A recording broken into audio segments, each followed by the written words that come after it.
আসসালামু আলাইকুম। প্রিয় নবম এবং দশম শ্রেণীর শিক্ষার্থীবৃন্দ, তোমরা কেমন আছো?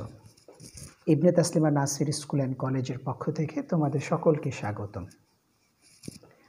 তোমরা জানো আমরা তোমাদের এই অনলাইন স্কুল কার্যক্রমটা চালু রেখেছি, কিছুদিন বন্ধ ছিল, আবার শুরু হয়েছে। তো আজকে আমাদের আলোচনার বিষয়বস্তু হচ্ছে রসায়ন বিজ্ঞান অষ্টম অধ্যায় রসায়নের শক্তির উপরে। পরপর 3টি ক্লাস নেব, ইনশাআল্লাহ তোমাদের এই অধ্যায়টি কমপ্লিট হয়ে যাবে। আশা করছি তোমরা গুরুত্বের সাথে ক্লাসগুলো দেখবে। এই ক্লাসটি এই জন্যই গুরুত্বপূর্ণ যে 9-10-এ প্রত্যেক বছর এখান থেকে প্রশ্ন আসে এবং এটি জীবনের জন্য খুব দরকার হয়। কলেজে গেলে আরও বেশি দরকার হবে, ভর্তি পরীক্ষা বিভিন্ন জায়গায় চ্যাপ্টারটি খুবই গুরুত্বপূর্ণ। তো তোমরা মনোযোগ সহকারে ক্লাসটি করবে ইনশাআল্লাহ। চলো আমরা পড়াশোনায় চলে যাই। আমাদের আজকের আলোচনার বিষয়বস্তু হচ্ছে রসায়ন ও শক্তি, রসায়ন বিজ্ঞানের অষ্টম অধ্যায়। তো আজকের লেকচার থেকে তোমরা যতটুকু জানতে পারবে সেটি একটু দেখো। রাসায়নিক শক্তি সম্পর্কে তোমরা জানতে পারবে। এরপরে তোমরা যেটি জানতে পারবে সেটা হচ্ছে এনথালপি সম্পর্কে জানতে পারবে বা বিক্রিয়া তাপ সম্পর্কে জানতে পারবে। একটি রাসায়নিক বিক্রিয়া কতটুকু তাপ শক্তির উৎপন্ন হবে অথবা কতটুকু তাপ শক্তি শোষিত হবে এ সম্পর্কে জানতে পারবে। এরপরে তোমরা জানতে পারবে যে একটি রাসায়নিক বিক্রিয়া কতটুকু তাপ উৎপন্ন হয় অথবা কতটুকু তাপ হ্রাস হয় সেটি তোমরা ক্যালকুলেশন বা গাণিতিক সমস্যার মাধ্যমে জানতে পারবে। এছাড়াও গ্রিন হাউস ইফেক্ট, অ্যাসিড বৃষ্টি এগুলো সম্পর্কে তোমরা জানতে পারবে। আরও কিছু আলোচনা আছে। চলো আমরা আমাদের পাঠে চলে যাই। প্রথমে আমরা জানব রাসায়নিক শক্তি কি। দেখো তোমরা পঞ্চম অধ্যায়, তারপরে তৃতীয় অধ্যায়, সপ্তম অধ্যায়ে দেখেছে যে বিভিন্ন ধরনের যৌগ গঠিত হয়। বিশেষ করে পঞ্চম অধ্যায়ে দেখেছো যে আয়নিক যৌগ গঠিত হয়, সমযোজী যৌগ গঠিত হয়। এই যৌগগুলো গঠিত হতে কিন্তু পরমাণুর মধ্যে একটি সংমিশ্রণ হতে হয়। পরমাণুর মধ্যে হয় ইলেকট্রন শেয়ার হয় অথবা আদান প্রদান হয়, বিভিন্নভাবে যৌগ তৈরি হচ্ছে। তো এই যৌগ তৈরি হইতে যে শক্তিটা প্রয়োজন হয় এই শক্তিকেই বলা হয় রাসায়নিক শক্তি। একদম ছোট কথায় তোমরা এইভাবে মনে রাখার চেষ্টা করবে। তো দেখো এখানে সংজ্ঞাটা কিভাবে আছে। কোনো পদার্থের মধ্যে বা অণু বা পরমাণুর মধ্যে যে শক্তি থাকে তাকে রাসায়নিক শক্তি বলে। বিষয়টি তোমরা আশা করি বুঝতে পেরেছো যে রাসায়নিক শক্তি কাকে বলে। একদম মোটা দাগে যেটি মনে রাখবে সেটি হচ্ছে অণু আর পরমাণুর মধ্যে যে শক্তি থাকে সেটি রাসায়নিক শক্তি। বর্তমান পৃথিবীতে কিন্তু এই রাসায়নিক শক্তি প্রচুর কাজে লাগে, প্রচুর। যেমন বিদ্যুৎ শক্তি তৈরি করতে কাজে লাগে, তাপ শক্তি তৈরি করতে কাজে লাগে, আলোক শক্তি, বিভিন্ন প্রকার শক্তি আমরা এই রাসায়নিক শক্তি থেকে পেতে পারি। একটি ছোট্ট অ্যানিমেশন দেখো, এখানে কিছু অণু একসাথে দেখানো হয়েছে। এই অণুগুলো যে শক্তি দ্বারা পরস্পরের সাথে যুক্ত আছে এই শক্তিটাকেই কিন্তু বলবো আমরা রাসায়নিক শক্তি। আবার একটু যদি ভালো করে খেয়াল করে দেখো, একটি অণুর মধ্যে দেখো আবার 4টি পরমাণু আছে। এই একটি অণুর মধ্যে 4টি পরমাণু আবার যে শক্তি দ্বারা যুক্ত আছে সেটিকেও কিন্তু রাসায়নিক শক্তি বলা হচ্ছে। তাহলে রাসায়নিক শক্তি কিন্তু দুইভাবে পাওয়া যাচ্ছে। একটি হচ্ছে অনেকগুলো অণু যেভাবে যুক্ত থাকে সেই শক্তি, আরেকটি হচ্ছে একটি অণুর মধ্যে পরমাণুগুলো যেভাবে যুক্ত থাকে সেই শক্তি। দুই শক্তিকে আমরা রাসায়নিক শক্তি বলে থাকি।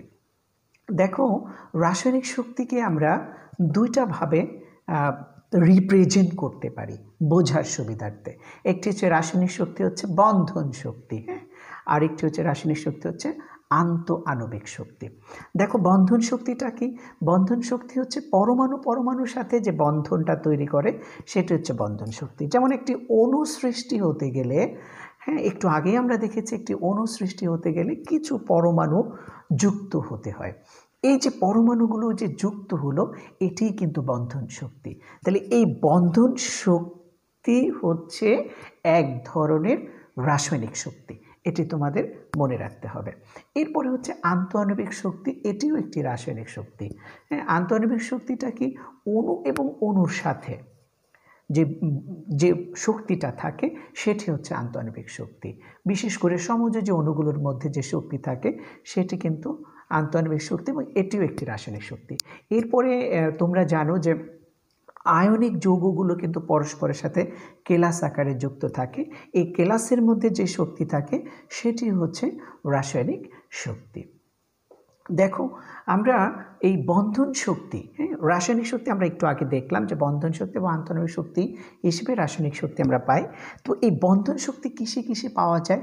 তোমাদের বইয়ের আলোকে যে মাধ্যমগুলো আছে সেগুলো দেখো। বন্ধন শক্তি আমরা আয়নিক যৌগে পেতে পারি, বন্ধন শক্তি আমরা ধাতব বন্ধনের মধ্যে পেতে পারি, বন্ধন শক্তি আমরা সমযোজী যৌগে পেতে পারি। আয়নিক যৌগ, ধাতব বন্ধন এবং সমযোজী যৌগ, এই তিনটি আলোচনায় আমরা পঞ্চম অধ্যায়ে খুব ভালোভাবে করেছি। তোমরা নিশ্চয়ই জানো যে তারা কিভাবে যৌগ গঠন করে। আয়নিক যৌগ কিন্তু ধাতু এবং অধাতুর মধ্যে ইলেকট্রন শেয়ার করে তারপরে যৌগ তৈরি করে। এখানে ইলেকট্রন শেয়ার করে তারা যে বন্ধনে আবদ্ধ হয়, এখানে যে শক্তিটা থাকে সেটি রাসায়নিক শক্তি। ধাতুর মধ্যে একটি বড় ধাতব পরমাণু যুক্ত, অসংখ্য ধাতব পরমাণু যুক্ত হয়ে একটি যে ধাতুর অণু তৈরি করে বা ধাতব পদার্থ তৈরি করে, তার মধ্যে যে বন্ধনটা থাকে সেটিকে বলা হয়, সেটিকেও কিন্তু রাসায়নিক শক্তি বলা হবে। তোমরা জানো সমযোজী যৌগে ইলেকট্রন শেয়ার করে যৌগ তৈরি করে, তখন যে শক্তিটা হয় সেটিও রাসায়নিক শক্তি। আন্তঃআণবিক শক্তিটা কি? আন্তঃআণবিক শক্তি হচ্ছে সমযোজী যৌগের অণুসমূহের মধ্যকার যে শক্তি থাকে সেটি হচ্ছে আন্তঃআণবিক শক্তি এবং এটিও হচ্ছে একটি রাসায়নিক শক্তি। তাহলে আমরা রাসায়নিক শক্তিকে দেখলাম যে বিভিন্ন প্রকার বন্ধনের মধ্যে যে শক্তি আছে সেগুলোই হচ্ছে রাসায়নিক শক্তি। বিষয়টি কি তোমরা বুঝতে পেরেছ? আশা করি বুঝতে পেরেছ। তারপরেও না বুঝলে অবশ্যই আমাকে বলবে।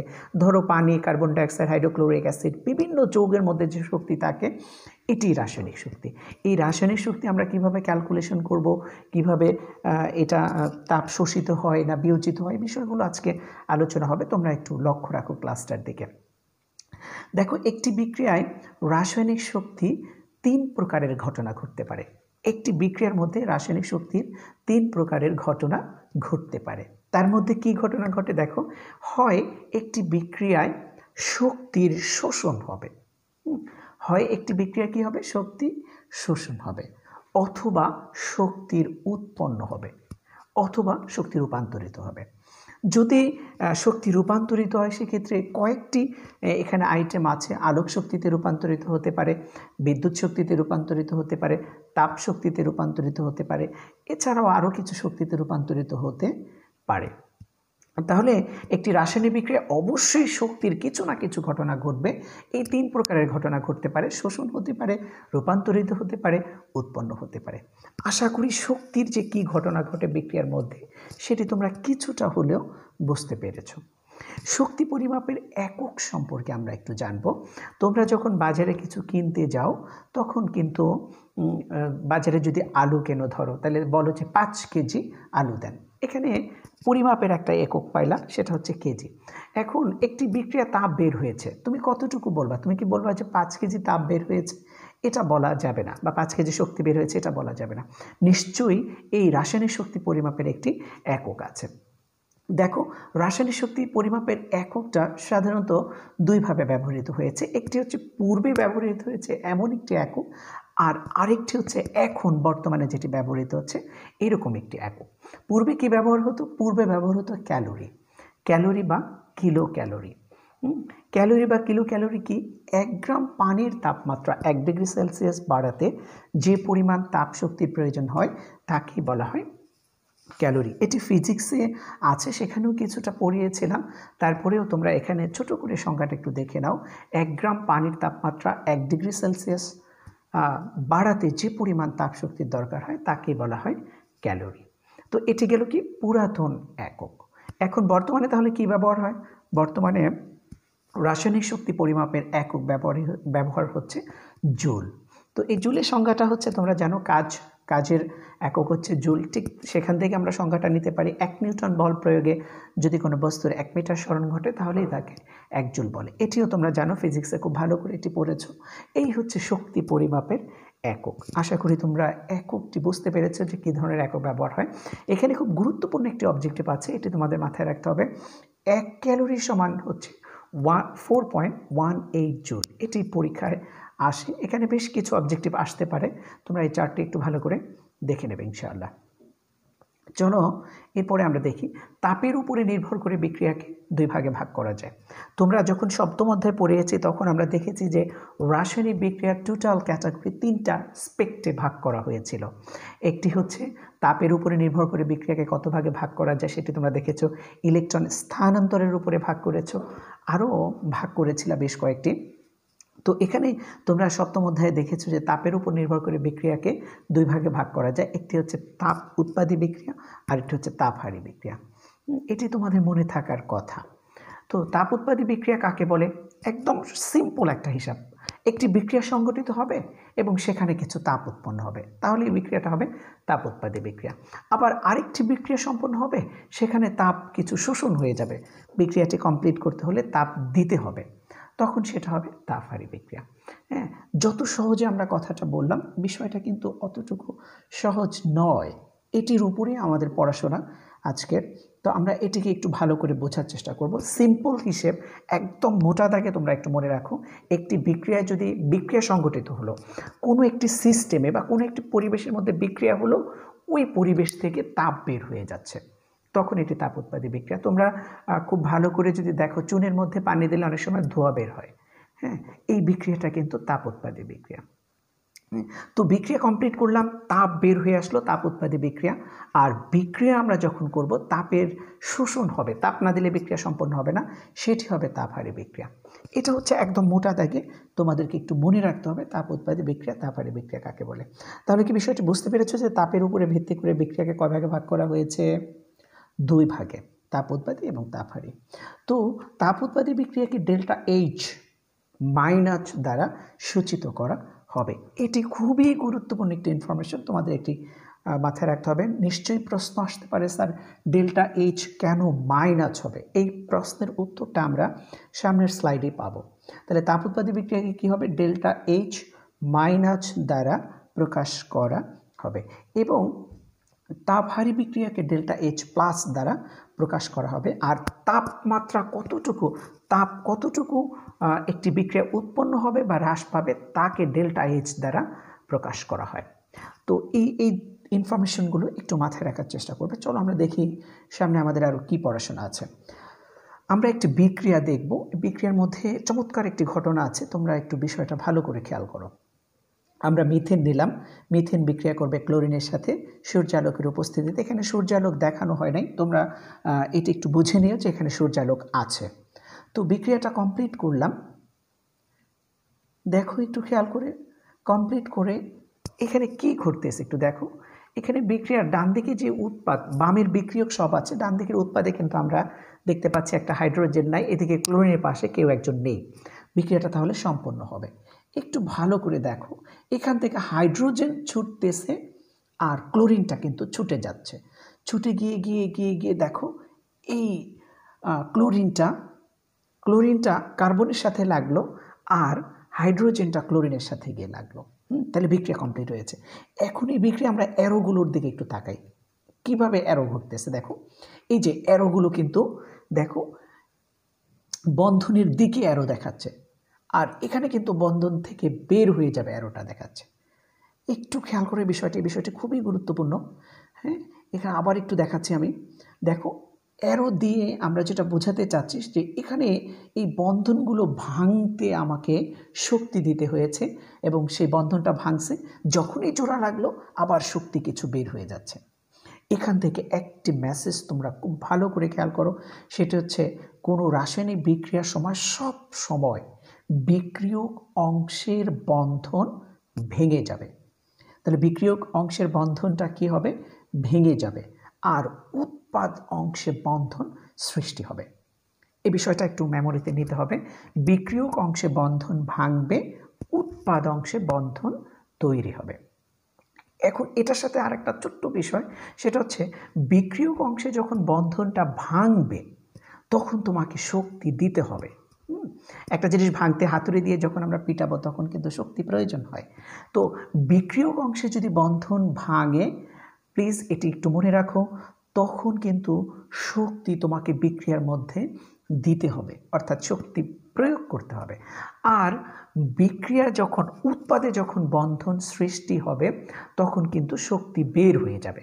তাহলে বিক্রিয়কে শক্তি প্রয়োজন হয় বন্ধন ভাঙতে, উৎপাদে শক্তি বের হয়ে যায় বন্ধন সৃষ্টিতে। এই বিষয়টা একটু মোটা দাগে মনে রাখার চেষ্টা করবে ইনশাআল্লাহ। এরপরে দেখো, একটি রাসায়নিক বিক্রিয়ায় দুই ধরনের ঘটনা ঘটে। দুই ধরনের ঘটনা কি ঘটে আমরা একটু দেখি। একটি বিক্রিয়ায় বিক্রিয়ক সমূহের বন্ধন ভাঙতে শক্তির শোষণ হয়। একটু আগেই কথাটা বলেছি, যখন বিক্রিয়াটা সংঘটিত হবে তখন বিক্রিয়ক অংশে বন্ধন ভাঙতে হলে শক্তি শোষণ হয়। শোষণ হয় মানে এই বিক্রিয়া শক্তি দিতে হবে। আর উৎপাদ অংশে বন্ধন যখন সৃষ্টি হয় তখন শক্তি বের হয়ে যায় বা বর্জন হয়। এখন বর্জন হয়ে যাওয়ার সময় কি হবে? শোষণ এবং বর্জন হলো। এই শোষণ বর্জনকে তুমি যদি যোগ বিয়োগ করো তাহলে একটি অতিরিক্ত তাপ বা নেট তাপ বা ফলাফল একটা তাপ পাবে, যে তাপকে বলা হবে এনথালপি বা বিক্রিয়া তাপ। বিষয়টা বোঝাতে পেরেছি কিনা জানি না, আমি আবারও একটু একটা এক্সাম্পলের মাধ্যমে বলি। ধরো তুমি একটি বিক্রিয়া কমপ্লিট করেছো, বিক্রিয়ক অংশের বন্ধন ভাঙতে ধরো 90 কিলোজুল তাপ শক্তি দিতে হয়েছে। বিক্রিয়কের বন্ধন ভাঙতে 90 কিলোজুল তাপ দিতে হয়েছে, 90 কিলোজুল শক্তি দরকার হয়েছে, সোজা কথা যেটা। এখন যখন উৎপাদে বন্ধন সৃষ্টি হলো তখন কিছু শক্তি বের হবে। এই শক্তিটা বের হলো ধরো 100 কিলোজুল। তাহলে ভাঙতে দরকার হলো 90, সৃষ্টিতে বের হয়ে গেল 100। এখন যদি তোমাকে বলি নিট অর্থাৎ যোগ বিয়োগ করো, এখানে যোগ হবে না, বিয়োগ করো। বিয়োগ করলে কি হবে? বিয়োগ করলে যেটা হবে 10 কিলোজুল তাপ শক্তি কিন্তু বের হয়ে গেছে। বের হয়ে যাওয়া তাপটা বেশি, তাহলে কিন্তু এখানে নিট তাপ বা বিক্রিয়া তাপ হচ্ছে 10 কিলোজুল তাপ বের হয়ে যাবে, অর্থাৎ এটি একটি তাপ উৎপাদী বিক্রিয়া হবে। আশা করি বিষয়টি তোমরা বুঝতে পেরেছো। বিক্রিয়ক অংশে তাহলে কি হয়? বিক্রিয়ক অংশে বন্ধন ভাঙে এবং শক্তি দিতে হয়। উৎপাদ অংশে কি হয়? উৎপাদ অংশে বন্ধন সৃষ্টি হয় এবং শক্তি বের হয়ে যায়। এই থিওরিটা বা এই থিমটা যদি তুমি মাথায় রাখতে পারো, এই চ্যাপ্টারটি তোমার কাছে মোটেও কঠিন লাগবে না। দেখো, একটি বিক্রিয়ার তাপ বা এনথালপি দুইভাবে নির্ণয় করা যায়। খুব গুরুত্বের সাথে বিষয়টি একটু দেখো। একটি বিক্রিয়া তাপ বা এনথালপি দুইভাবে নির্ণয় করা যায়। একটি হচ্ছে বিক্রিয়ক এবং উৎপাদের অভ্যন্তরীণ শক্তি নির্ণয়ের মাধ্যমে। বিষয়টি তোমার কাছে হয়তো মনে হচ্ছে যে এটা কি, আমি বুঝলাম না। তার আমি একটু ক্লিয়ার করে দিচ্ছি।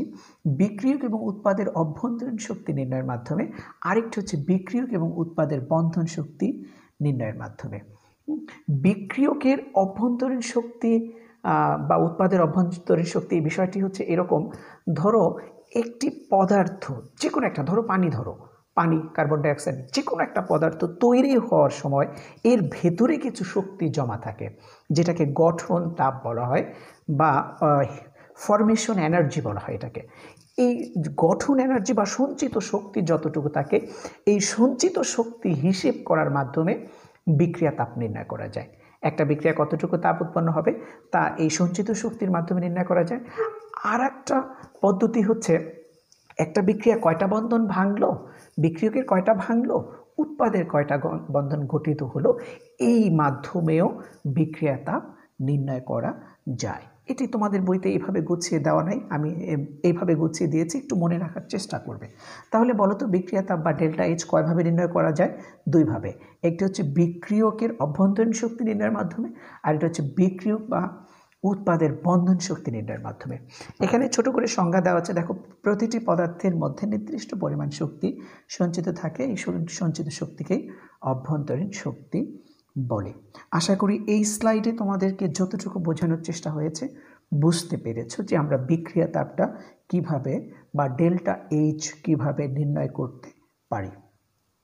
চলো আমরা আরেকটু ভালো করে দেখি যে বিক্রিয়া তাপ নির্ণয় বা ডেল্টা এইচ নির্ণয়ের সূত্র কি, কোন সূত্র দ্বারা আমরা এটিকে নির্ণয় করব। দেখো, আমরা দুইটা পদ্ধতি একটু আগে বলেছি, একটি হচ্ছে অভ্যন্তরীণ শক্তির মাধ্যমে আর একটি হচ্ছে বন্ধন শক্তির মাধ্যমে। তো অভ্যন্তরীণ শক্তির মাধ্যমে যদি আমরা বিক্রিয়া তাপ নির্ণয় করি, সেক্ষেত্রে আমাদের একটি সূত্র ব্যবহার করতে হবে। এই সূত্রটি তোমরা অবশ্যই খাতায় তুলে নেবে, খুবই গুরুত্বপূর্ণ। ডেল্টা এইচ দিয়ে এখানে কতটুকু তাপ বিক্রিয়ায় উৎপন্ন হবে অথবা বিক্রিয়া থেকে শোষিত হবে সেটার পরিমাণকে বোঝানো হয়। ডেল্টা এইচ সমান উৎপাদের মোট অভ্যন্তরীণ শক্তি, অর্থাৎ একটা বিক্রিয়া যতটুকু যে কটা উৎপাদ থাকবে তার সবাই মিলে কতটুকু অভ্যন্তরীণ শক্তি আছে তার, সেটি বিয়োগ হচ্ছে বিক্রিয়কের মোট অভ্যন্তরীণ শক্তি। এটি একটি সূত্র, এটি প্রয়োগ না করলে খুব ভালো করে এর ব্যাখ্যাটা দেওয়া যাবে না। হ্যাঁ, তো সূত্রটা তোমরা একটু খাতায় তুলে নিবে অবশ্যই গুরুত্বের সাথে, আর একটু মেমোরাইজ করে রাখার চেষ্টা করবে। তাহলে এই সূত্রটা গেল কিসের? অভ্যন্তরীণ শক্তির মাধ্যমে বিক্রিয়া তাপ নির্ণয়। তাহলে নিশ্চয়ই আরেকটা সূত্র আছে, সেটি কি? বন্ধন শক্তির মাধ্যমে এনথালপি বা বিক্রিয়া তাপ নির্ণয় সূত্র, সেটি হচ্ছে ডেল্টা এইচ। একটু আগে বললাম ডেল্টা এইচ হচ্ছে বিক্রিয়া তাপ। ডেল্টা এইচ সমান, দেখো এটি খুব গুরুত্বপূর্ণ, বিক্রিয়কের বন্ধন ভাঙতে মোট শোষিত শক্তি। বিক্রিয়কের বন্ধন ভাঙতে যতটুকু শক্তি দিতে হবে সেই শক্তি থেকে তুমি যদি বিয়োগ করো উৎপাদের বন্ধন সৃষ্টিতে উৎপন্ন মোট শক্তি, এটা যদি আমরা বিয়োগ করতে পারি বিক্রিয়কের শক্তি থেকে উৎপাদের শক্তি, তাহলেই আমরা বিক্রিয়া তাপ পেয়ে যাব। এটা হচ্ছে দুইটা সূত্র, একটি হচ্ছে অভ্যন্তরীণ শক্তির মাধ্যমে, আরেকটা হচ্ছে বন্ধন শক্তির মাধ্যমে। এখন এই দুইটা সূত্র কিন্তু তোমাদের দশম শ্রেণীতে প্রয়োজন হয় না। দশম শ্রেণীতে প্রয়োজন হবে আমাদের এই নিচের সূত্রটি, যেটা বন্ধন শক্তির ক্ষেত্রে ব্যবহার হয়। আর আমরা কলেজে গেলে ব্যবহার করব অভ্যন্তরীণ শক্তি। অভ্যন্তরীণ শক্তি দিয়ে বিক্রিয়া তাপ নির্ণয়ের ক্ষেত্রে ফরমেশন, একটি অণুর ফরমেশন, হিট অফ ফরমেশনটা দেওয়া থাকতে হয়, যেটি তোমাদের বইতে ওইভাবে আলোচনা নেই। এই জন্য আমরা এটা নিয়ে আলোচনা করব না, আমরা নিচের সূত্রটা নিয়ে ব্যাপক আলোচনা করবো ইনশাআল্লাহ। একটু সূত্রটার দিকে তাকাও, এটি কিভাবে ফরমেশন হবে আমরা এই সূত্রটা একটু ভালো করে দেখব। দেখো এখানে মিথেন ক্লোরিনের সাথে সূর্যালোকের উপস্থিতিতে বিক্রিয়া করবে। এখানে বিক্রিয়াটা কিভাবে বিক্রিয়া তৈরি হলো, উৎপাদ তৈরি হলো, এটি গুরুত্বপূর্ণ নয়। আমরা দেখব যে কোন বন্ধনটা ভাঙতেছে, কেন ভাঙতেছে এবং কোন বন্ধনটা তৈরি হচ্ছে, এই জায়গাটা খেয়াল করবে। সকলে একটু ভালো করে খেয়াল করবে। দেখো এই হাইড্রোজেনকে আমরা পিটিয়ে পিটিয়ে ভাঙতেছি। ভাঙার সময় আমাদেরকে কি দিতে হচ্ছে? শক্তি দিতে হচ্ছে। শক্তি দিলাম, হাইড্রোজেন বন্ধনটা ভেঙে গেল, ভেঙে গিয়ে ওই ক্লোরিনের সাথে HCl তৈরি হলো। যখনই এটি HCl তৈরি হলো তখনই আবার কিছু শক্তি বের হয়ে গেল। কি বুঝলে তোমরা? তাহলে হাইড্রোজেন, এই যে CH যে বন্ধনটা আছে, এই বন্ধনটা ভাঙতে আমার কিছু শক্তি দিতে হচ্ছে। এটা বুঝেছো তো তোমরা এই কথাটা? দেখো আমি শক্তি দিচ্ছি, ভেঙে গেল, ভেঙে যাওয়ার পরে এটি যাচ্ছে যাচ্ছে যাচ্ছে, ঠিক ক্লোরিনের সাথে যুক্ত হলো, যুক্ত হওয়ার সময় শক্তি বের হয়ে যাচ্ছে। তাহলে বিষয়টি স্পষ্ট হয়ে গেল যে আমরা আমাদের বন্ধন যখন ভাঙে তখন শক্তি দিতে হয়, আর বন্ধন যখন সৃষ্টি হয় তখন শক্তি বের হয়ে যায়। আশা করি বিষয়টি তোমরা বুঝতে পেরেছো। এটি এই চ্যাপ্টারের মূল আলোচনা বা মূল জায়গা বোঝার। দেখো এখান থেকে আমরা যে বিষয়টি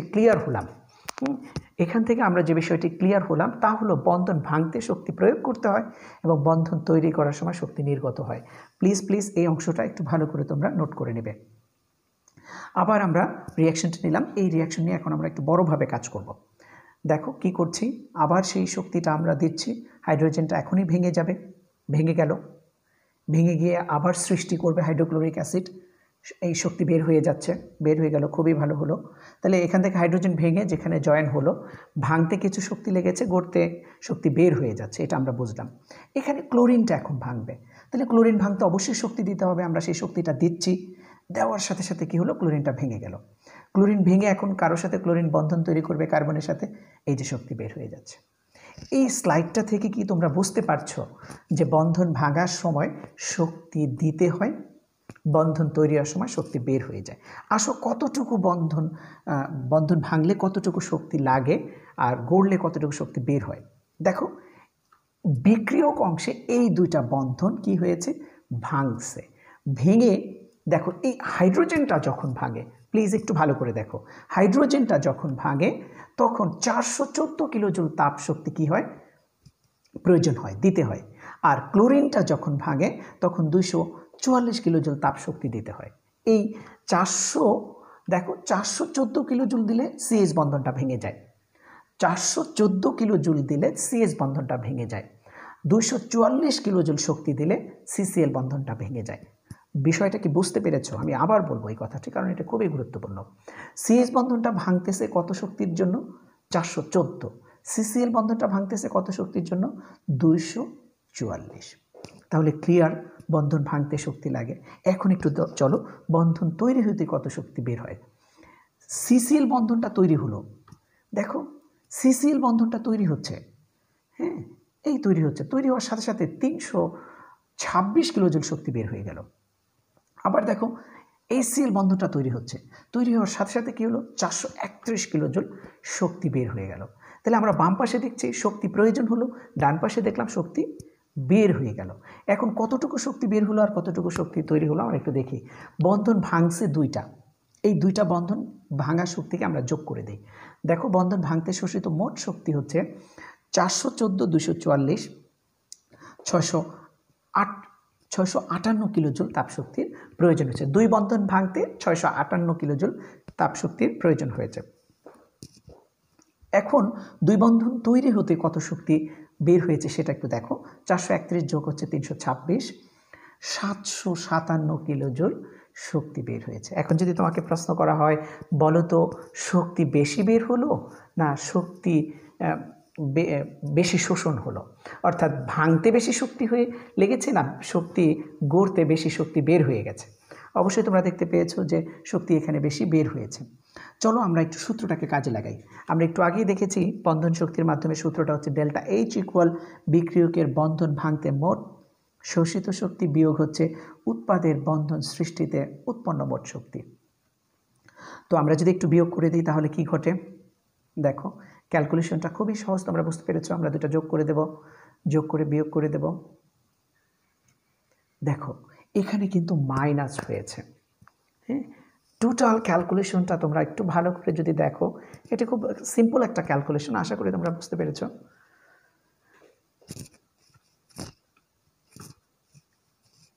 তাহলে টোটাল শক্তি মাইনাস 99 কিলোজুল, 99 কিলোজুল, হ্যাঁ শক্তি কি হয়েছে এখানে বের হয়েছে। এখন এই যে মাইনাসটা আসলো, তোমরা একটু আগেই দেখেছিলা ডেল্টা এইচ যদি মাইনাস হয়, ডেল্টা এইচ যদি মাইনাস হয় তাহলে কিন্তু তাপ উৎপাদী বিক্রিয়া। তাহলে এই বিক্রিয়া থেকে একটু বলতে পারবে যেটা তাপ উৎপাদী না তাপ হারি। ক্যালকুলেশন করে আমরা দেখলাম ডেল্টা এইচ মাইনাস, তাহলে অবশ্যই বিক্রিয়াটি কী বিক্রিয়া হবে, তাপ উৎপাদী বিক্রিয়া হবে। এটি একটি তাপ উৎপাদী বিক্রিয়া। যদি স্ক্রিনে দেখা না যায় তাহলে অবশ্যই তোমরা নিজেরা ক্যালকুলেশনটি করে একটু স্ক্রিনে দেখার চেষ্টা করবে। তো চলো আমরা বুঝতে পারলাম যে একটি বিক্রিয়া থেকে কিভাবে বিক্রিয়া তাপ নির্ণয় করা যায়।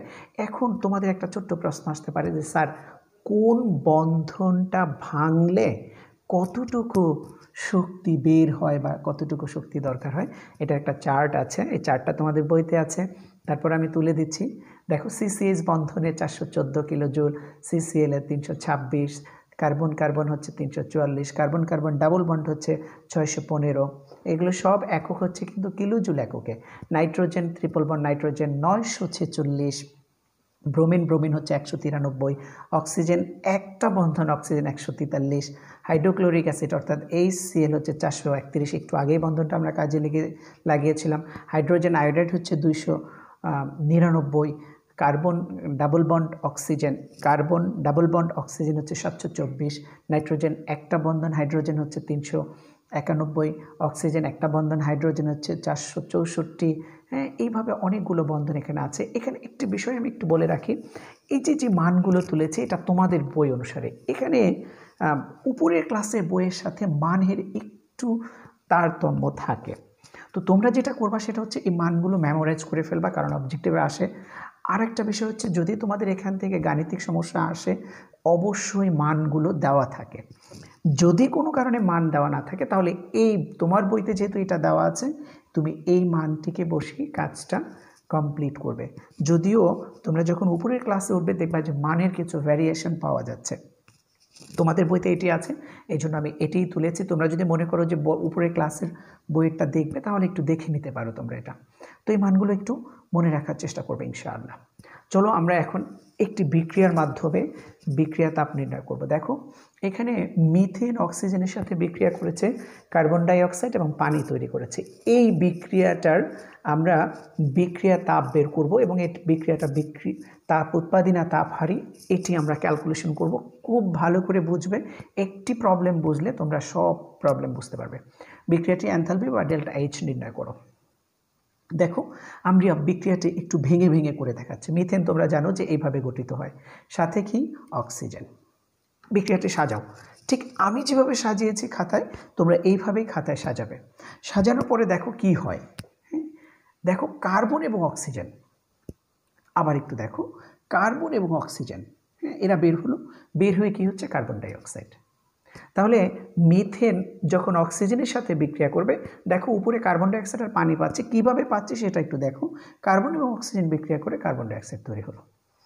ঠিক তাহলে হাইড্রোজেন আর অক্সিজেন বিক্রিয়া করে কি হবে? হাইড্রোজেন অক্সিজেন বিক্রিয়া করে পানি তৈরি করবে। এই তো বিক্রিয়ার ফর্মুলেশন। হ্যাঁ, তৈরি হলে এখন আমরা আগে দেখব যে এখানে কয়টি বন্ধন ভেঙেছে, কয়টি বন্ধন তৈরি হয়েছে, এই বিষয়টি একটু আমরা দেখার চেষ্টা করব। দেখো বিক্রিয়ার শুরুতে আমাদের এর আগে একটু সমতাকরণ করে নিতে হবে। একটু ভালো করে দেখো শিক্ষার্থীরা, তোমাদের এই যে এখানে যে মিথেনটা আছে এর সাথে হাইড্রোজেন আছে মোট 4টা। কয়টা আছে? 4টা হাইড্রোজেন আছে। তো এই 4টা হাইড্রোজেন ডান দিকেও তাহলে 4টা হাইড্রোজেন থাকতে হবে, কিন্তু ডান দিকে হাইড্রোজেন আছে পানির সাথে দেখো 2টা, তাহলে 4 বানাতে হলে আমাকে 2 দিয়ে গুণ দিতে হবে। আমি 2 দিয়ে গুণ দিয়ে দিলাম। এখন আমি 2 দিয়ে গুণ দেওয়ার পর আমাকে অক্সিজেন মিলাতে হবে এবং কার্বন মিলাতে হবে।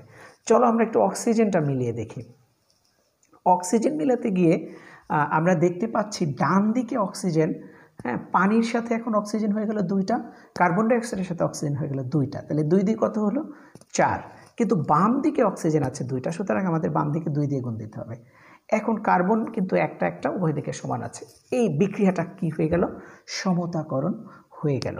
তাহলে আমাদের এই প্রবলেমগুলো সলভ করার জন্য যেটা করতে হবে সেটা হচ্ছে বিক্রিয়া প্রথমে সমতাকরণ করে নিতে হবে। এরকম একটি বিক্রিয়া তোমার বইতে দেওয়া থাকবে, সেটা পরীক্ষায় আসলে সমতাকরণ করা থাকার সম্ভাবনা বেশি, না থাকলে এভাবে তোমরা সমতাকরণ করে নেবে। তবে তোমাকে যেটা করতে হবে, বিক্রিয়াটা কিন্তু এভাবে ভেঙে বন্ধন আকারে দেখানো থাকবে না, এটা তোমাকে দেখিয়ে নিয়ে তারপরে কাজটা করতে হবে। এখন একটু দেখো অক্সিজেনের মধ্যে বন্ধন আছে কি, এইভাবে আছে অক্সিজেন ডাবল বন্ড অক্সিজেন। তোমরা জানো অক্সিজেনের যোজনী 2 এবং সমস্ত অধাতু যেগুলো গ্যাসীয় তারা দ্বিপরমাণুক হয়। এটা কিন্তু দ্বিপরমাণুক এবং অক্সিজেন ডাবল বন্ড অক্সিজেন হিসেবে এখানে আছে, যেহেতু অক্সিজেনের বন্ধন 2। কার্বন ডাই অক্সাইড কীভাবে আছে? তোমরা জানো কার্বনের যোজনী 4 এবং 2টা অক্সিজেনের সাথে সে ডাবল বন্ড করে 4 কার্বনের 4 যোজনী ফিল আপ করেছে এবং অক্সিজেন তার 2 যোজনী ফিল আপ করেছে। তাহলে এখানে এইভাবে কার্বনটা আছে। এই বন্ধন তোমাকে কিন্তু কাঠামো দেখিয়ে অঙ্কটা করলে, প্রবলেমটা করলে তোমার জন্য সুবিধা হবে। আর পানি কিভাবে আছে একটু দেখো, পানি কিন্তু ও ডাবল বন্ড, 2 দিকে 2টা এইচ আছে। আশা করি বুঝতে পেরেছো যে এই হচ্ছে আমাদের টোটাল বিক্রিয়ার ফর্মুলেশনটা। তো এখন এখানে কয়টা বন্ধন ভাঙলো আর কয়টা বন্ধন তৈরি হলো তোমরা বুঝতে পেরেছো কিনা আমি জানি না। তবে তোমরা দেখো এখানে কিন্তু বাম দিকে যা আছে তার সবই ভেঙে চুরে চুরমার হয়ে ডান দিকে নতুন জিনিস তৈরি হয়েছে, অর্থাৎ সব ভেঙে গেছে। এখানে 4টা কার্বন এবং হাইড্রোজেনের সাথে যে 4টা বন্ধন আছে এটা ভেঙেছে, 2টা অক্সিজেন বন্ধন আছে এটা ভেঙেছে, আর এখানে কার্বন এবং ডান দিকে কার্বন এবং অক্সিজেনের বন্ধন নতুন করে তৈরি হয়েছে, অক্সিজেন হাইড্রোজেনের বন্ধন নতুন করে তৈরি হয়েছে। চলো আমরা একটু দেখি বন্ধন ভেঙেছে যে কয়টি। 4টি সিএইচ বন্ধন ভেঙেছে। একটু বোঝো 4টি সিএইচ বন্ধন কীভাবে ভাঙলো। এখানে এই যে মিথেনের সব ভেঙে গেছে, ডান দিকে মিথেনের কোনো কিছু আছে নাই, তার মানে এটা ভেঙে গেছে সব। 2টা ও বন্ড ভেঙেছে, তাহলে বিক্রিয়ক অংশে 4টি সিএইচ বন্ধন ভেঙেছে আর 2টি ও ডাবল বন্ড ও বন্ধন ভেঙেছে। আর যে কটা বন্ধন উৎপন্ন হয়েছে দেখো, 2টা সি ডাবল বন্ড ও উৎপন্ন হয়েছে এবং 2টা ও এইচ বন্ধন উৎপন্ন হয়েছে। এই হলো বন্ধন কয়টা ভেঙেছে, কয়টা উৎপন্ন হয়েছে তার একটি লিস্ট। এখন চলো আমরা এটা একটু ক্যালকুলেশন করি।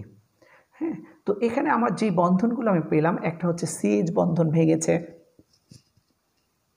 ও ডাবল বন্ড ও ভেঙেছে, সি ডাবল বন্ড ও ভেঙেছে, ও এইচ। হ্যাঁ, এগুলো যে বন্ধনগুলো ভেঙেছে আর উৎপন্ন হয়েছে তাদের মানগুলো একটু দেখি। আমরা জানি সিসিএইচ হচ্ছে 414, ও ডাবল বন্ড ও হচ্ছে 498, সি ডাবল বন্ড ও হচ্ছে 724, আরেকটা হচ্ছে ও এইচ হচ্ছে 464। তো আমরা সলভ করব। আমরা জানি ডেল্টা এইচ ইকুয়াল হচ্ছে বিক্রিয়কের বন্ধন ভাঙতে মোট শোষিত শক্তি। একটু আগে আমরা প্রবলেমটা দেখে আসছি। বিয়োগ হচ্ছে উৎপাদের বন্ধন সৃষ্টিতে উৎপন্ন মোট শক্তি। এই সূত্রটা কিন্তু আমরা আগেই দেখে আসছি। এখন আমরা ক্যালকুলেশনটা করব। মোট যে কটা বন্ধন ভেঙেছে তার মানগুলোকে একটু নাও। দেখো এই সিএইচ বন্ধন, টোটাল সিএইচ বন্ধন 4টা ভেঙেছে। তো একটার মান যদি হয় 414, তাহলে অবশ্যই 4টাকে আমাদের গুণ দিতে হবে। 414 গুণ 4, কেন গুণ দিলাম? অবশ্যই 4টা ভেঙেছে, এই জন্য করতে হবে। তাহলে এটা গেল সিএইচ বন্ধন। এখন বিক্রিয় কিন্তু আরও একটা বন্ধন ভেঙেছে, সেটা হচ্ছে ও ডাবল বন্ড ও। তাহলে ও ডাবল বন্ড ও কয়টা ভেঙেছে? 2টা। এই জন্য আমরা কি করতে হবে? 498কে 2 দিয়ে গুণ দিতে হবে। এই যে অংশটা আমরা দেখলাম, এটি হচ্ছে বিক্রিয়কের যতটুকু বন্ধন ভাঙাতে প্রয়োজন হয়েছে, টোটাল শক্তিটাকে আমরা এক জায়গায় করলাম। বুঝতে পেরেছ আশা করি। এটা ম্যাথমেটিক্সের অংশ, খুব সহজ। এবার উৎপাদ সৃষ্টিতে মোট কতগুলো বন্ধন আছে দেখো। 2টা সিও বন্ধন সৃষ্টি হয়েছে, সেক্ষেত্রে কত শক্তি তৈরি হয়েছে দেখো। সিও বন্ধন হচ্ছে 724, তাহলে 2 × 724। এরপরে যোগ হবে 4টা ওএইচ বন্ধন সৃষ্টি হয়েছে। এখানে 4টা কিভাবে হয়েছে তোমরা বুঝতে পেরেছ? একটা পানির মধ্যে 2টা ওএইচ আছে, তাহলে 2টা পানিতে 4টা থাকবে, এই জন্য আমরা 4 × 464 দেব। এই হচ্ছে তোমার ক্যালকুলেশন। এই অংশটা আশা করি বুঝতে পেরেছ, খুব বেশি কঠিন নয়। তারপরও না বুঝলে আমাকে অবশ্যই তোমরা জানাবে যে কোথায় বুঝলে না। দেখো যে কটা বন্ধন ভেঙেছে তার জন্য কতটুকু শক্তি দিতে হয়েছে তা দেখালাম, যে কটা বন্ধন তৈরি হয়েছে তার জন্য কতটুকু শক্তি শোষিত হয়েছে, বের হয়েছে, সেটা দেখালাম। এখন বাকি কাজ হচ্ছে ক্যালকুলেশন। ক্যালকুলেশন তোমরা নিশ্চয়ই জানো। এখানে এই 4 দিয়ে এটাকে গুণ করলে 1656, 2 দিয়ে গুণ করলে 996, আমরা এটাকে করলাম। বাকি কাজটুকু হচ্ছে ক্যালকুলেশন। এটি আর বাড়াবো না। তোমরা দেখো ক্যালকুলেশন টোটাল যোগ বিয়োগ করার পরে আমরা 652 কিলোজুল পেলাম এবং সেটা পেলাম মাইনাস। তাহলে ডেল্টা এইচ এর ক্যালকুলেশন করে যদি তোমরা কোনো মান মাইনাস পাও, তাহলে বলো তো এটা তাপ উৎপাদী না তাপ হারিয়ে? মাইনাস হলে সেটি অবশ্যই কি হবে? তাপ উৎপাদী হবে। বিষয়টি বুঝতে পেরেছ? এটি কোনো একটি বোর্ডে এই অঙ্কটা, এই প্রবলেমটা আসছে, এটি সলভ করলাম। আরও একটি প্রবলেম আমরা দেখব। দেখো এবার একটি বড় প্রবলেম, এটা হচ্ছে প্রোপেন। প্রোপেনটা আমি তোমাদেরকে শিখিয়েছি। প্রোপেন আমরা যখন 11 অধ্যায় পড়েছি তখন প্রোপেনটা দেখিয়েছি, এটা প্রয়োজন হলে আবারও দেখাবো। প্রোপেন ক্লোরিনের সাথে বিক্রিয়া করেছে। দেখো প্রোপেন 2টি ক্লোরিন এখানে হাইড্রোজেনকে রিপ্লেস করে হাইড্রোক্লোরিক অ্যাসিড তৈরি করেছে। এই বিক্রিয়ার জন্য আমরা কি করব? তাপ শক্তি বের করব। তো চলো আমরা প্রোপেনকে একটু সাজাই।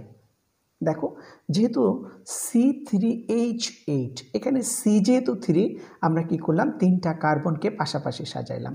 এবার আমরা হাইড্রোজেনগুলোকে সাজিয়ে দিই, 8টা হাইড্রোজেনকে সাজাবো। এই হচ্ছে প্রোপেন। বিষয়টা বুঝতে পেরেছো কিনা? প্রোপেন যেহেতু আমি তোমাদেরকে আগে দেখিয়েছি, এই জন্য এটা কীভাবে তৈরি হয় এটি বিশদ আলোচনা করলাম না। তারপরেও 11তম অধ্যায়ে যখন ইনশাল্লাহ পড়াবো তখন আবার দেখাবো। ক্লোরিনটা আমরা দেখালাম। এখন কি তৈরি হবে? তৈরি যা হবে সেটা কিন্তু ডান দিকে দেখানো আছে, আবার 3টা কার্বন দেখানো আছে, দেখাইলাম। এবার কিন্তু 8টা ক্লোরিন হাইড্রোজেন হবে না, এখানে 6টা হাইড্রোজেন হবে। এটাকে ভুল দেখিয়েছি। হাইড্রোজেন ডান দিকে যে C3H8Cl2 হচ্ছে, এখানে C3H6 হবে। একটু ভালো করে দেখতে হবে। আমরা ডান দিকে যে প্রোডাক্টটা দেখিয়েছি একটু ভালো করে দেখো। এই প্রোডাক্টের এই যে অংশটা আছে, কার্বন, শেষের কার্বনে 2টা হাত কিন্তু আমরা পূর্ণ করি নাই, অর্থাৎ এখানে কেউ আইসা যুক্ত হবে, সেটার জন্য আমরা জায়গাটা রেখে দিয়েছি। এখানে ক্লোরিনের সাথে আমরা বন্ধনটা দেখাই নাই, দেখি কারা এসে যুক্ত হয়। একটু ভালো করে অংশটা দেখতে হবে। 2টা ক্লোরিন আসতেছে, 2টা ক্লোরিন এসে এই দেখো 2টা ক্লোরিন যুক্ত হলো। এখন এখান থেকে স্পষ্ট করে একটি বিষয় তোমাকে ক্লিয়ার হতে হবে, বিক্রিয়ক অংশে 2টা CCl বন্ড ভেঙে গেল। বিক্রিয়ক অংশে 2টা CCl বন্ধন ভাঙলো, আর উৎপাদ অংশে 2টা CCl তৈরি হলো। সরি, আমি আবার একটু বলছি। বিক্রিয়ক অংশে 2টা ClCl বন্ধন ভাঙলো। বিক্রিয়ক অংশে 2টা ClCl বন্ধন ভাঙলো, উৎপাদ অংশে 2টা CCl বন্ধন তৈরি হলো। আমরা এতটুকু বুঝলাম। চলো আরেকটু দেখি। তাহলে 2টা হাইড্রোজেন বন্ধন আসতেছে এবং HCl তৈরি করে ফেললো। এখান থেকে আমরা একটি বিষয় ক্লিয়ার হচ্ছি, 2টা CH বন্ধন ভাঙতেছে এবং 2টা HCl বন্ধন তৈরি হয়ে গেল। এখন যদি প্রশ্ন করা হয় এই চ্যাপ্টারের অর্থাৎ এই আলোচনাটুকুর নির্যাস হচ্ছে কয়টা বন্ধন ভাঙলো, কি বন্ধন ভাঙলো, কয়টা বন্ধন তৈরি হলো, কি বন্ধন তৈরি হলো, এইটুকু যে শিক্ষার্থী ধরতে পারবে তার জন্য এই প্রবলেমগুলো খুব সহজ। দুইটা বিক্রিয়ক অংশে দুইটা সিসিএল বন্ধন ভেঙেছে, দুইটা সিএইচ বন্ধন ভেঙেছে। উৎপাদ অংশে দুইটা সিসিএল বন্ধন তৈরি হয়েছে এবং দুইটা সিএলএইচ বন্ধন বা এইচসিএল বন্ধন তৈরি হয়েছে। ক্লিয়ার তো? চলো তারপর আমরা একটু দেখেছি বন্ধন ভেঙেছে দুইটি সিএইচ বন্ধন এবং দুইটি সিসিএল বন্ধন। বন্ধন উৎপন্ন হয়েছে দুটি সিসিএল বন্ধন উৎপন্ন হয়েছে এবং দুইটা এইচসিএল বন্ধন। এই হচ্ছে আমাদের বন্ধন ভাঙা এবং উৎপন্ন হওয়া। বাকি ক্যালকুলেশন তোমরা আশা করি পারবে। তো এই মানগুলো দেখো, সিএইচ এর মান আমি বসিয়ে দিলাম, সিসিএল এর মানগুলো দেখালাম, এইচসিএল এর মানগুলো দেখালাম। এখন আবার ঠিক ক্যালকুলেশন। একটু আগে আমরা জানি ডেল্টা এইচ ইকুয়াল, তোমরা একটু আগেই ক্যালকুলেশনগুলো করেছো, হ্যাঁ? সূত্রটা কি মনে আছে? সূত্রটা একটু দেখাই আবার যাতে মনে পড়ে। দেখো, বিক্রিয়কের বন্ধন ভাঙতে মোট শক্তি, প্লিজ সূত্র মুখস্থ রাখতে হবে এখানে, উৎপাদের বন্ধন সৃষ্টিতে মোট শক্তি। তো এই হলো আমাদের সূত্র। এরপরে বাকি হচ্ছে ক্যালকুলেশন। আমি এই ক্যালকুলেশন নিয়ে বেশি কথা বলবো না, আমি একটু ছোট করে এগুলো তোমরা একটু দেখে নাও। আশা করি এই ক্যালকুলেশনগুলো তোমাদের জন্য খুব বেশি কঠিন কাজ না, নবম দশমের শিক্ষার্থীদের জন্য। ক্যালকুলেশন করে করে আমরা যেটা করব সেটা হচ্ছে আমরা দেখব যে শেষে পজিটিভ না নেগেটিভ আসে। দেখো, ক্যালকুলেশন করে করে করে আমরা যেটা পেলাম সেটা হচ্ছে -198 কিলোজুল তাপ শক্তি। যখনই তোমার রেজাল্টটা মাইনাস হবে তখন বুঝবে যে বন্ধন ভাঙার পরে যে শক্তিটা বের হয়েছে সেটা বেশি, অর্থাৎ 198 কিলোজুল শক্তি বন্ধন ভেঙেছে, এটা বের হয়ে গেছে। তাহলে বিক্রিয়াটি কি হবে? তাপ উৎপাদী বিক্রিয়া হবে। আর যদি এখানে ডেল্টা এইচ অর্থাৎ 198 প্লাস হতো তাহলে বিক্রিয়াটি হতো তাপহারী বিক্রিয়া। আমি দুইটা প্রবলেম দেখিয়েছি, আশা করি তোমরা বুঝতে পেরেছো মূল ফরম্যাটটা কি, মোটা দাগে কি মনে রাখতে হবে বুঝতে পেরেছো। তো এইরকম যে প্রবলেমগুলো আছে তোমরা বাসায় সলভ করার চেষ্টা করবে, যেখানে আটকাও আমাকে একটু জানাবে ইনশাআল্লাহ। হ্যাঁ, এরপরে তাপ উৎপাদী বিক্রিয়া বা তাপহারী বিক্রিয়ার লেখচিত্র, এটিও পরীক্ষায় মাঝে মাঝে আসে, একটু ভালো করে দেখলে বুঝতে পারবে। তো আমরা দেখো এই বিক্রিয়া তাপ নির্ণয় করেছি যেই সূত্রের মাধ্যমে, সেটি হচ্ছে বন্ধন শক্তির মাধ্যমে। হ্যাঁ, তো এই বন্ধন শক্তির মাধ্যমে যে সূত্র, এই দুটা সূত্র আমরা একটু আবার দেখলাম যে বিক্রিয়া তাপ নির্ণয় করা যায় অভ্যন্তরীণ শক্তির মাধ্যমে এবং বন্ধন শক্তির মাধ্যমে। আমরা যে প্রবলেমগুলো করেছি সেটা বন্ধন শক্তির মাধ্যমে করেছি, কারণ তোমাদের পরীক্ষায় বন্ধন শক্তির মাধ্যমেই আসে। কিন্তু আমরা তাপ উৎপাদী বিক্রিয়া, তাপহারী বিক্রিয়ার লেখচিত্র, একটা লেখচিত্র আসে, এটা আমরা অভ্যন্তরীণ শক্তির মাধ্যমে কাজটা কমপ্লিট করব। কিসের মাধ্যমে? আবারও বলছি, অভ্যন্তরীণ শক্তির মাধ্যমে আমরা এই লেখচিত্রটা বোঝার চেষ্টা করব। ধরো একটা লেখচিত্র নিলাম, এই লেখচিত্রটা এক্স অক্ষ বরাবর যে অংশটা আছে এখানে বিক্রিয়ার ধরনটা আমরা দেখব, আর ওয়াই অক্ষ বরাবর আমরা বিক্রিয়ার তাপকে খেয়াল করব। তাহলে এক্স অক্ষ বরাবর কি বিক্রিয়া এবং ওয়াই অক্ষ বরাবর হচ্ছে এনথালপি বা বিক্রিয়া তাপ। তো এখন এই যে বিক্রিয়া তাপ, এটা উপরের দিকে যত যাচ্ছে তত বিক্রিয়া তাপ বাড়ছে বা বেশি বোঝাচ্ছে, আর ডান দিকে যত যাচ্ছে সেটা বিক্রিয়ার ধরনকে বোঝাচ্ছে। ধরো আমি একটা দাগ দিলাম, এটা আর একটা দাগ দিলাম, এই দুইটা দাগ দিয়ে নিচের দাগ দিয়ে আমি বোঝালাম যে উৎপাদের বা উৎপাদকের মোট শক্তি, উপরের দাগটা দিয়ে আমি বোঝালাম বিক্রিয়কের মোট শক্তি। কিছুই বোঝো নাই আমি জানি, তারপরে একটু দেখো, বিক্রিয়কের মোট শক্তি, এই দাগটা উপরের দিকে দেখানোর অর্থ হচ্ছে এখানে বিক্রিয়কের মোট শক্তি হচ্ছে বেশি। মোট শক্তি বলতে এখানে অভ্যন্তরীণ শক্তিকে বোঝানো হচ্ছে। আমরা বলেছি যে অভ্যন্তরীণ শক্তি দিয়ে কাজ করছি। দাগটা যে উপরের দিকে মানে হচ্ছে শক্তি বেশি, আর উৎপাদের শক্তিটা এখানে কম। বিষয়টা এই এতটুকু বুঝেছো কিনা একটু ক্লিয়ার হও। দেখো আবারও বলছি, বিক্রিয়কের দাগটা যেহেতু এক্স ওয়াই অক্ষ বরাবর আছে এবং এটি যেহেতু উপরে আছে, সুতরাং বিক্রিয়কের মোট শক্তিটা বেশি আর উৎপাদকের মোট শক্তিটা হচ্ছে কম। তো তোমরা বুঝতে পেরেছ কি বলতে চাচ্ছি আমি। বিক্রিয়কের অংশটা যেহেতু উপরে আছে তাহলে তার শক্তি বেশি, উৎপাদটা যেহেতু নিচে আছে তার শক্তি কম। এখন এটি যদি আমরা একটা বিক্রিয়ার মাধ্যমে দেখাতে পারি তাহলে কিন্তু তোমরা আরও ভালো করে বুঝবে। একটু আগেই যে বিক্রিয়াটা দেখিয়েছি সেটি আমরা তুললাম।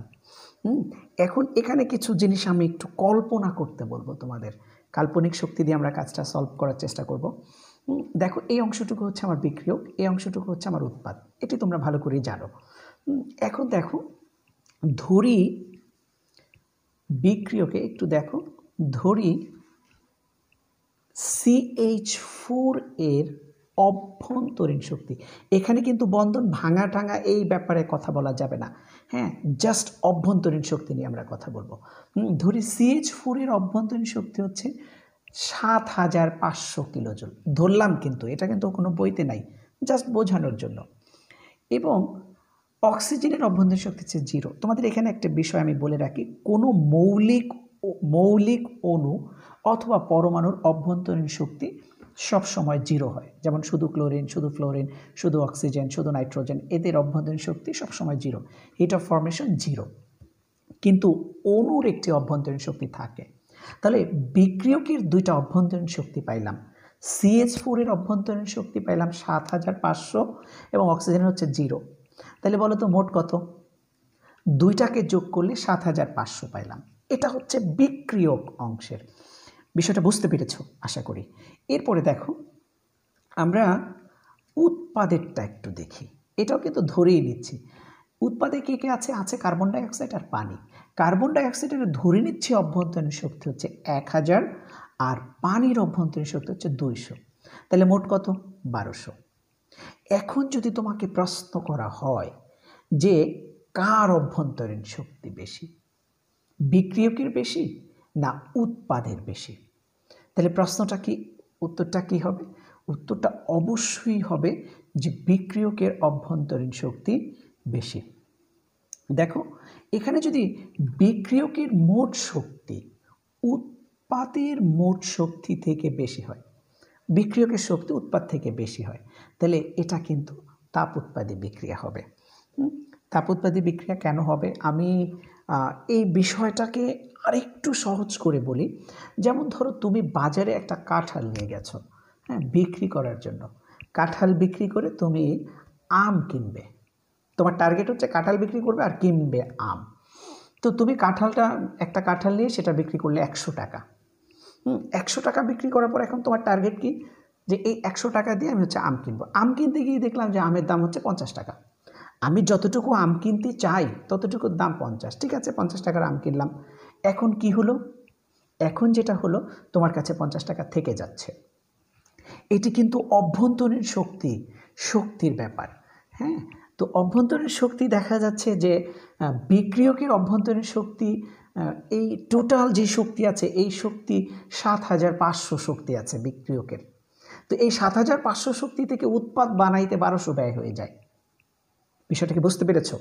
বিক্রিয়কের মোট শক্তি হচ্ছে 7500, মোট অভ্যন্তরীণ শক্তি 7500। এই 7500 থেকে উৎপাদ বানাইতে 1200 ব্যয় হয়ে যায়। তাহলে বাকি শক্তিটা কি থেকে যাচ্ছে না? থেকে যাচ্ছে বিধায় এটা তাপ উৎপাদী বিক্রিয়া হবে।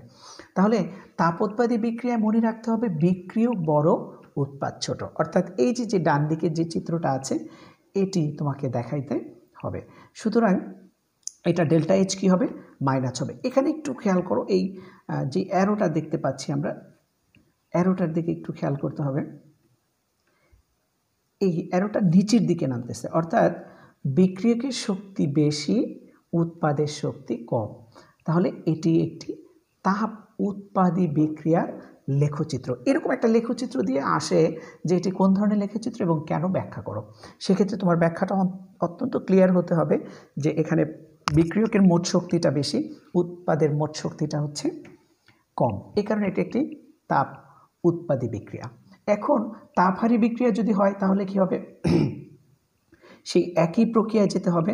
এবার কিন্তু দেখো একটু ভালো করে খেয়াল করে দেখো, তাপহারী বিক্রিয়া এবার উৎপাদ উপরে চলে গেছে, হ্যাঁ, বিক্রিয়ক নিচে চলে গেছে।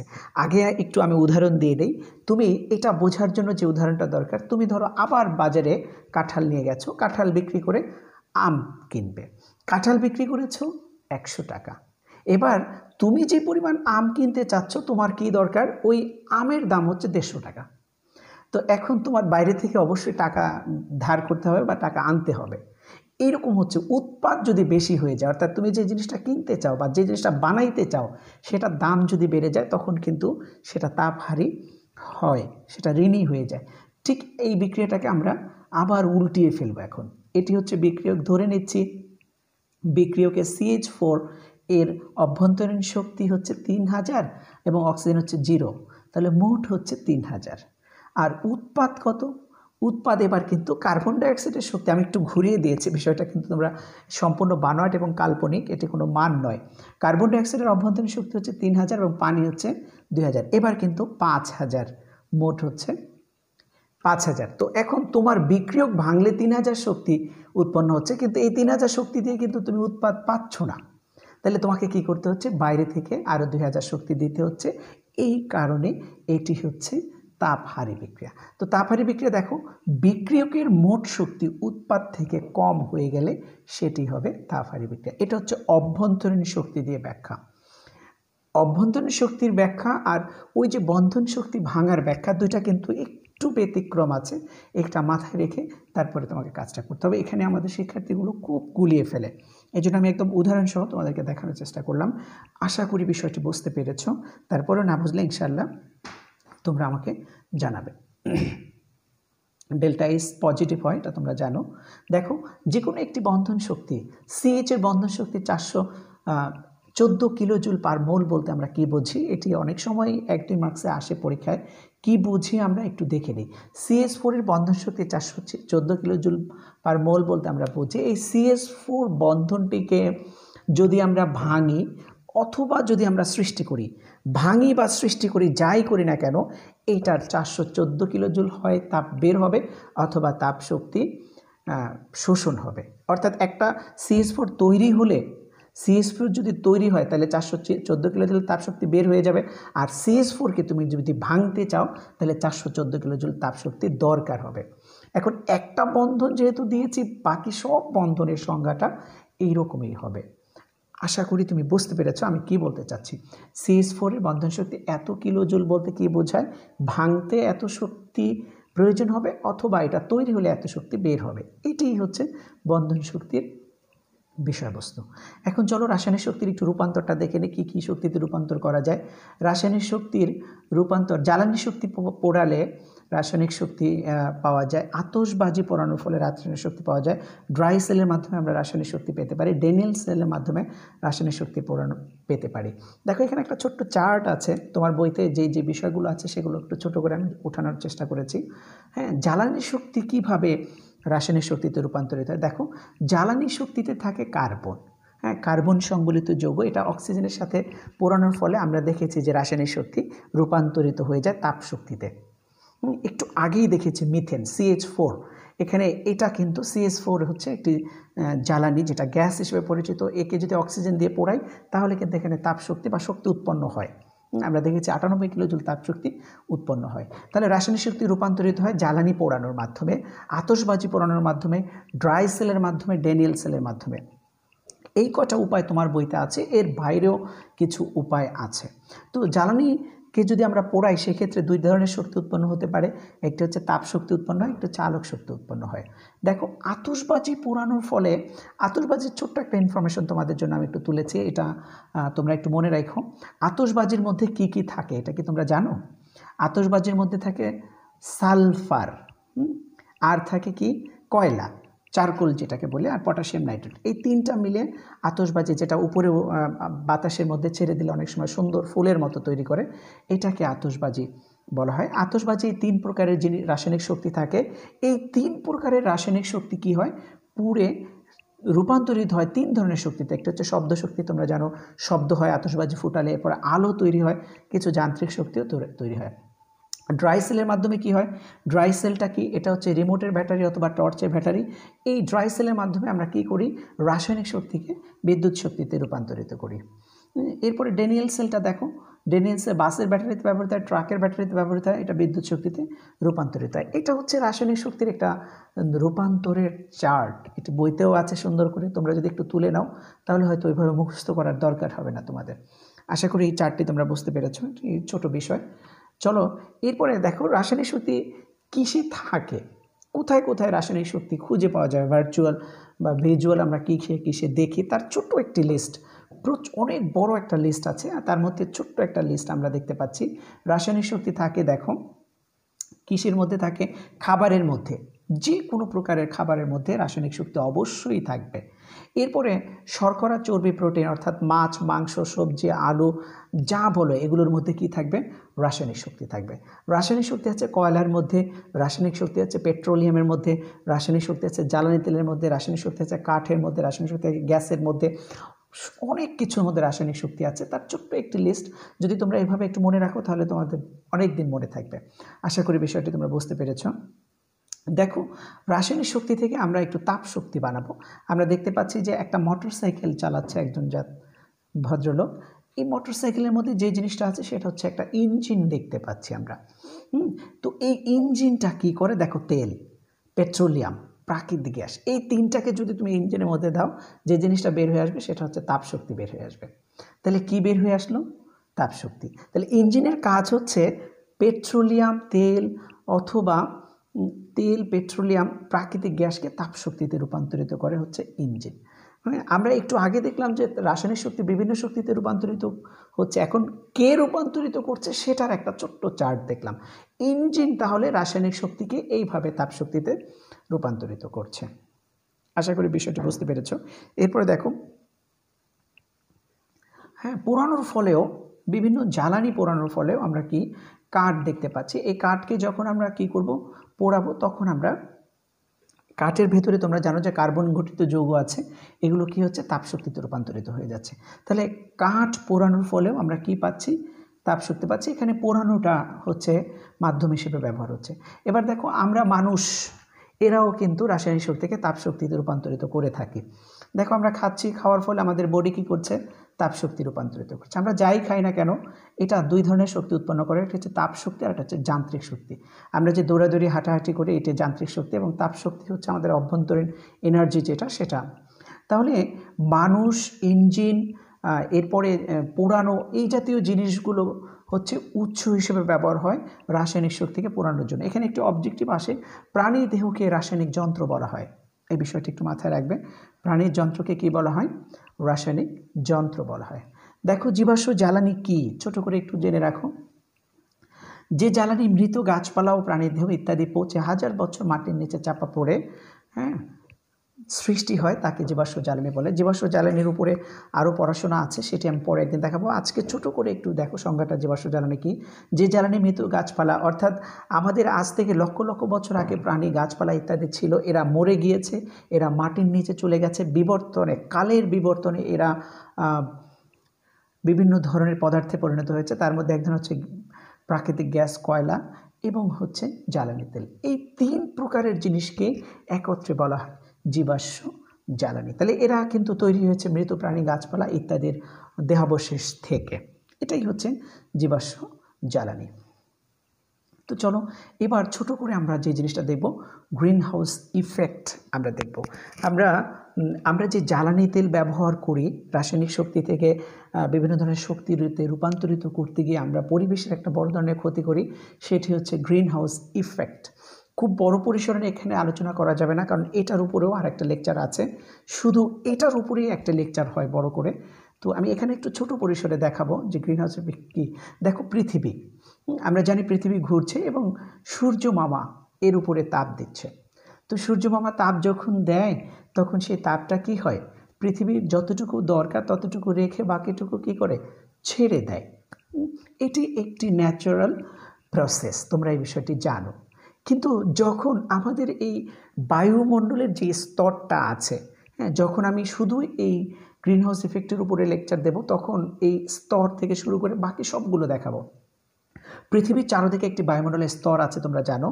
এই স্তরের মধ্যে যদি কার্বন ডাই অক্সাইড বেড়ে যায়, তখন এই যে তাপ যে বের হয়ে যাচ্ছে, এই বের হয়ে যাওয়া তাপকে কী করে, দেখো যেতে দেয় না, বাধা দেয় যে তোমরা থেকে যাও, তোমাদেরকে আমার দরকার। তাপগুলোকে আস্তে আস্তে এই কার্বন ডাইঅক্সাইড ধরে রাখবে।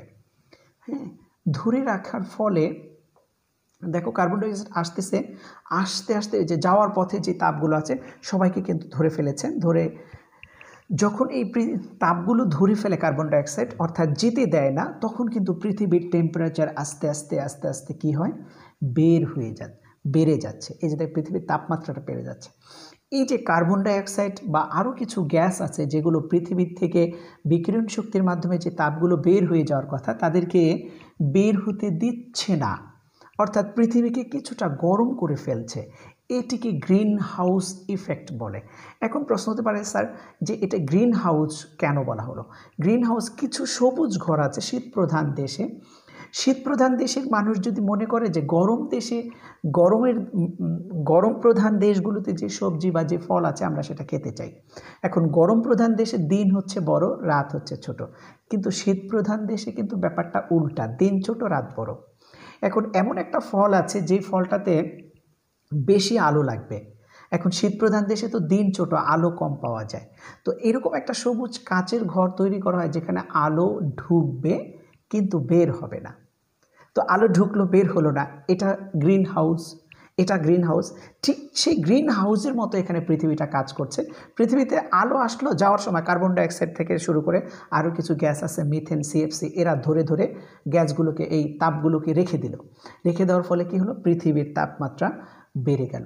এই জন্য এটাকে বলা হয় গ্রিন হাউস। আর এর যে প্রভাবটা আছে এটা একটা ব্যাপক প্রভাব, এটাকে গ্রিন হাউস ইফেক্ট বলে। তোমরা জানো যে সমুদ্রের পানির উচ্চতা বেড়ে যাচ্ছে, বিভিন্ন অঞ্চলে যেই বরফ আছে, বিশেষ করে মেরু অঞ্চল আর বিভিন্ন দ্বীপ আছে যেগুলো বরফে ঢাকা, সেগুলো গলে পানির পৃষ্ঠের উচ্চতা বাড়িয়ে দিচ্ছে। এছাড়া প্রাণীকুলের ক্ষতি হচ্ছে, তারপরে খরা, অতিবৃষ্টি, অনাবৃষ্টি, বন্যা ইত্যাদি, অর্থাৎ আমাদের নানা ধরনের ক্ষতি হচ্ছে।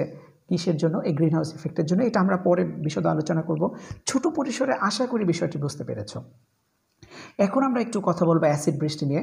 দেখো অ্যাসিড বৃষ্টিটা একটু, এখানেও এটা একদম ছোট করে আমরা স্লাইডটি দেখিয়েছি। অ্যাসিড বৃষ্টি হচ্ছে, আমরা এখানে পুরো স্লাইডটার মাধ্যমে যতটুকু জিনিস বোঝানোর চেষ্টা করেছি সেটা একটু দেখো। কল কারখানা থেকে ধোঁয়া বের হচ্ছে কিনা, গাড়ি থেকে ধোঁয়া বের হচ্ছে, বিভিন্ন জায়গা থেকে দেখো ধোঁয়া বের হচ্ছে। এই ধোঁয়ার সাথে ভালো করে যদি খেয়াল করে দেখো, কয়েকটি গ্যাস উপরের দিকে উঠতেছে। একটি হচ্ছে কার্বন ডাইঅক্সাইড গ্যাস, একটি হচ্ছে সালফার ডাইঅক্সাইড গ্যাস, আরেকটি হচ্ছে nitrogen dioxide gas.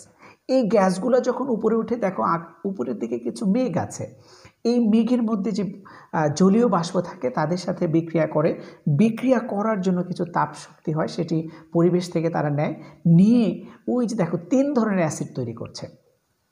Carbon dioxide carbonic acid তৈরি করছে, সালফার ডাইঅক্সাইড সালফিউরিক অ্যাসিড তৈরি করছে, নাইট্রোজেন ডাইঅক্সাইড নাইট্রিক অ্যাসিড তৈরি করছে। এই 3 ধরনের অ্যাসিড কিন্তু ওই যে বায়ুস্তরে উপরের দিকে গিয়ে তৈরি হচ্ছে। তৈরি হওয়ার পরে কি হয়, ঘনীভূত হয়ে যখন বৃষ্টি হয়, তখন বৃষ্টির সাথে এই অ্যাসিডগুলো মাটিতে আসে। তো এই যে মাটিতে আসে যে বৃষ্টিটা, এই বৃষ্টিটাকে বলা হচ্ছে অ্যাসিড বৃষ্টি। আমি একটু ছোট করে আরেকটি স্লাইডে এই বিষয়টি একটু দেখানোর চেষ্টা করব।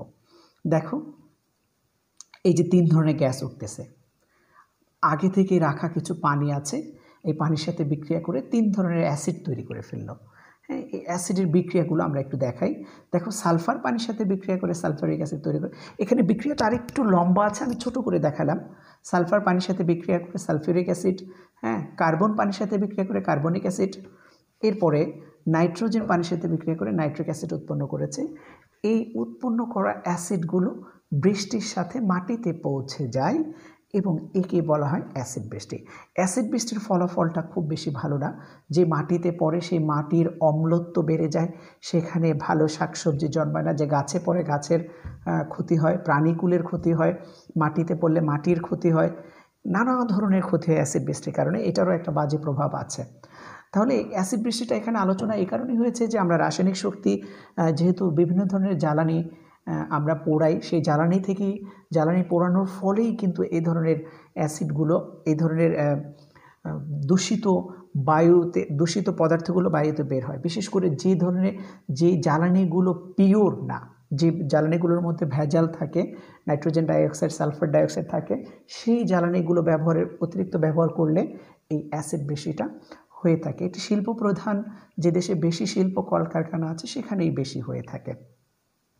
তো লম্বা একটি ক্লাস দিলাম, আজকে এখানেই শেষ করছি। ইনশাল্লাহ আগামীকালকে আর তার পরের দিন আরও 2টি ক্লাস আছে, খুবই গুরুত্বপূর্ণ। তড়িৎ বিশ্লেষণ নিয়ে নেক্সট ক্লাস, তারপরে ক্লাসটা গ্যালভানিক কোষ নিয়ে। খুবই গুরুত্বপূর্ণ 2টি ক্লাস হবে। আশা করছি তোমরা ক্লাস 2টি দেখবে, আর চ্যাপ্টারটি খুবই গুরুত্বপূর্ণ। তো তোমরা যেখানেই না বোঝো সেখানে আমাকে একটু ইনফর্ম করবে। ভালো থাকবে, বাসায় থাকবে। আসসালামু আলাইকুম।